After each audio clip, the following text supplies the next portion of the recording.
And before we get to Tony Charms, who here would like to hear from our great host, the one and only Joe Satriano?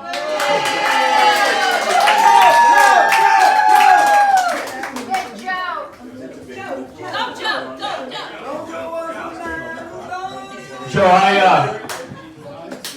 I don't know, I hope some of you made it, but this year, in this past October, Joe held a fundraiser at Oceanside High School, the Strawberry Fields concert, and it was a great success, and in the concert it raised $19,000, folks.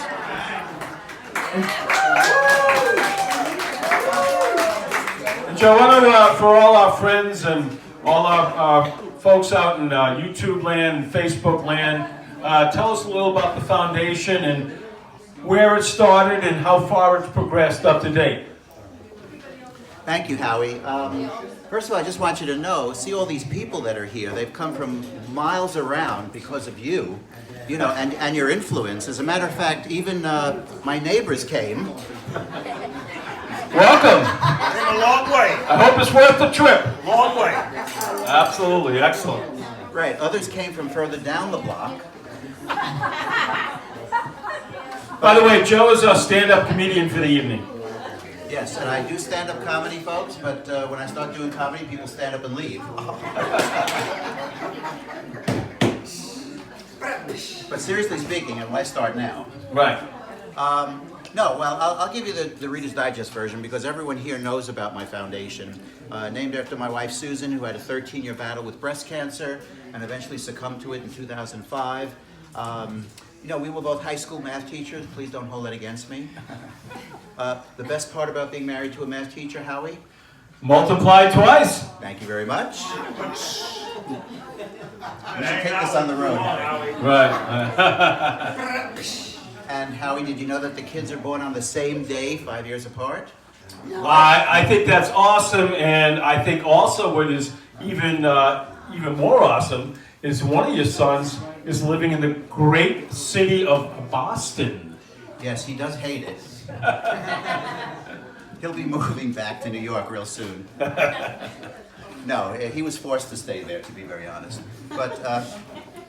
But no, anyway, so after Sue passed away and I finally got my head together, which was 6 months after she passed away, I did start a foundation in her name, the Susan Satriano Foundation. I give out scholarships to high school seniors who are going to college in the fall. The kicker to be eligible, unfortunately, they have to have a parent who's either passed away of cancer, presently battling, or in remission. I'm so proud to say you're looking at the foundation. No, when I talk to the kids, I don't dress this way.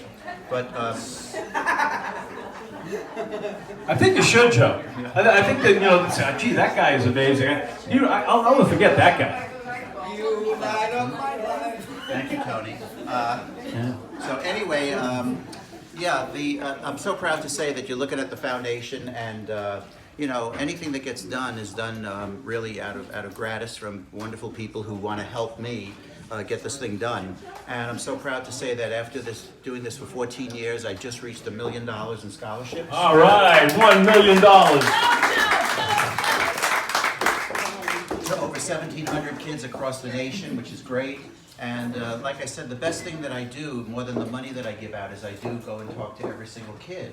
I ask each school district to give me 20 minutes with each child, and that to me is more valuable than any money I could ever give out, because they start talking about their situation. They are the heroes in this operation. They're amazing, they're inspirational, what they've had to go through watching a parent's demise or seeing that already happen, and yet here they are, keeping up the grades, writing those college essays, and then going on to college and making a dent in this world. They're the heroes. They are amazing.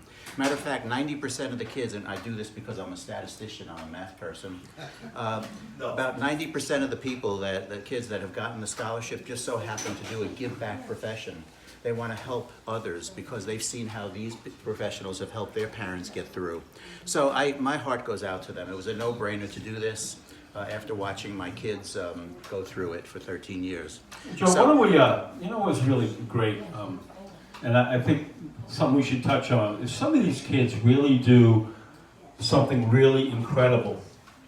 for the scholarship, and it really touches their heart. Talk about the one girl who shaved her head and had other girls do it. Talk about that. That's a real touching. Yeah, I meet tons of inspirational kids. I mean, I could tell you 1,700 stories that are just remarkable. There was one kid who actually was on the football team. It was a guy. He had no hair at the time I was interviewing him, and he kind of warmed up to me after a while, and he showed me his license, and his hair was down to his pupik in the license. So I'm saying to myself, well, I knew where this was going. So I said, well, what happened? He had lost his mom to breast cancer, so he decided to shave his hair off, okay? And he also got every member of the football team to do the same thing, plus the coaches, the water boys, everybody. They sent all of this lovely hair to the American Cancer Society and for their organization, which is called Feel Good, Look Good, Feel Good. And they make wigs, human wigs out of human hair. So I mean, here's a kid, imagine, put yourself in that kid's shoes, right? He had just lost his mother, and yet he didn't bury his head under the covers. Instead, he decided to do something very inspiring to help others.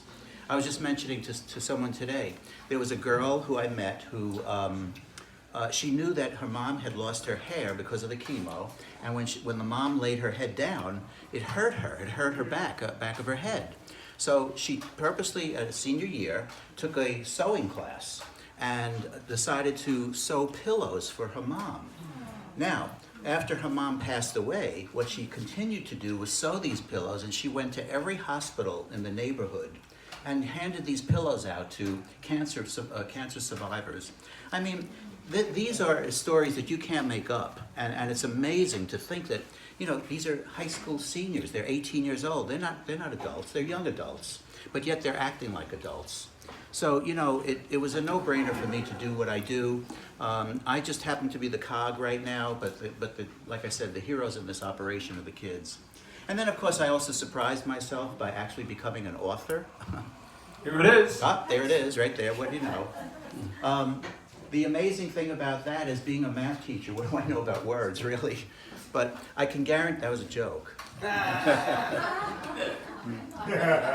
Tough crowd. Like I mentioned, Joe's a tough crowd. Tough crowd. Like when Joe Judge was named the new coach. Tough crowd. Tough crowd. Tough crowd. But I can guarantee two things about the book for those of you that are interested in it. Number one, being a former high school math teacher, the pages are numbered consecutively.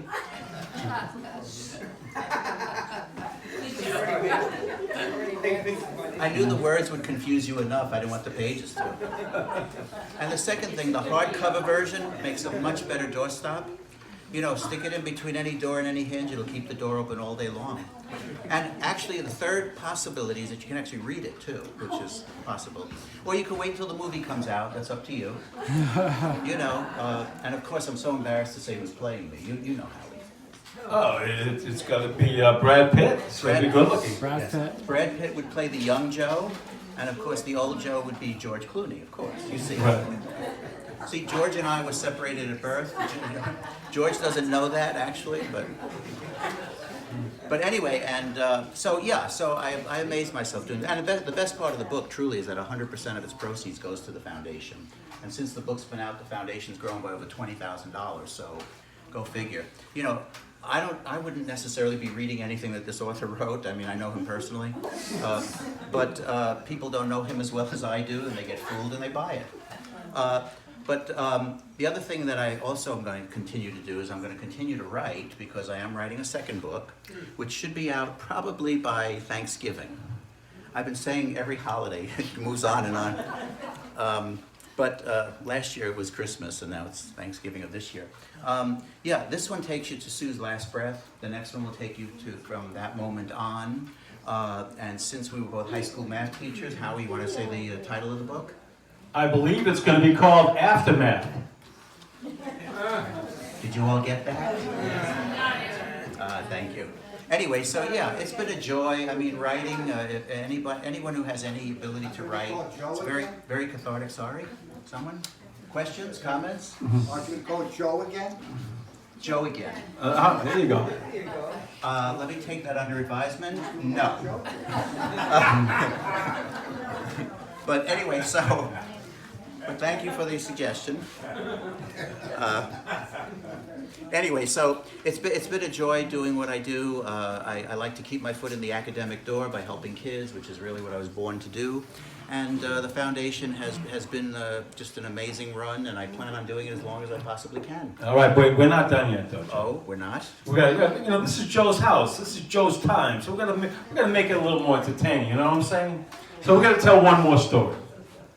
When after Joe lost Sue, he went through some lonely times, and one thing Joe liked to do is he liked to go into Manhattan, and he went to a place called B.B. King's, and from there, I'll let you continue the story, Joe. Well, let me backtrack just a tad. Okay.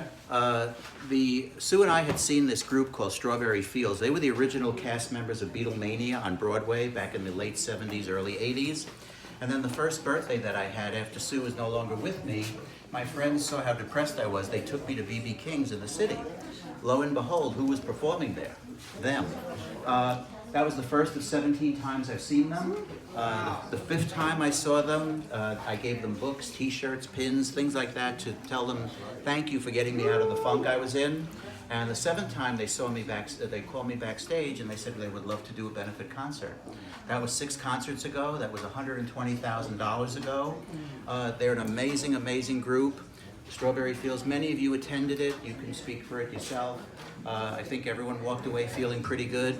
And the best part of it is that we made $19,000 for the foundation, which 100% of that money goes right to scholarships. So there we go. So we're going to end on that story. So ladies and gentlemen, my good friend, Joe Satriano.